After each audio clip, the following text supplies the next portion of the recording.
আলাইকুম। আজকে আমি পাস্তা বানাবো। পাস্তা গরম পানি মধ্যে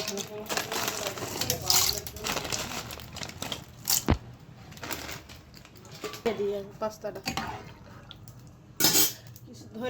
ধরে লাগবে, একটু তেল দিই সামান্য করে। পাস্তা একবার খুলে নাড়িয়ে দিতে হবে।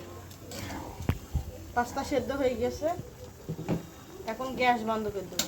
দিয়ে পাস্তা সেদ্ধ হয়ে গেছে, এখন সয়াবিন তেল দেবো ফ্রাই করে। অল্প কিছু দেবো, নাড়িয়ে দেবো। পেঁয়াজ কুচি,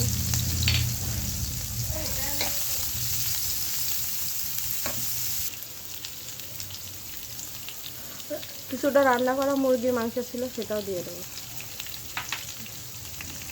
ভেজে নেবো।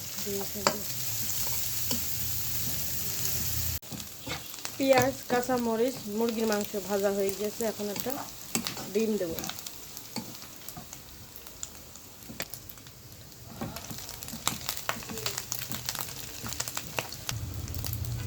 ডিম দিয়ে দেবো,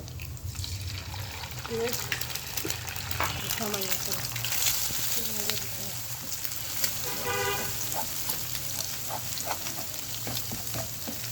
পাস্তাটা সেদ্ধ করা পাস্তাটা দিয়ে দেবো, নেড়ে দেবো।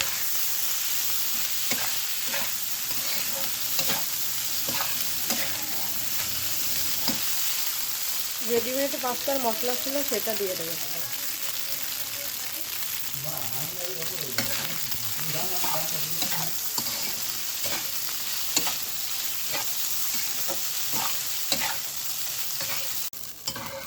আমার পাস্তা হয়ে গেছে, এখন গ্যাস বন্ধ করে দিয়ে ঢেলে নেবো ফ্রিজে।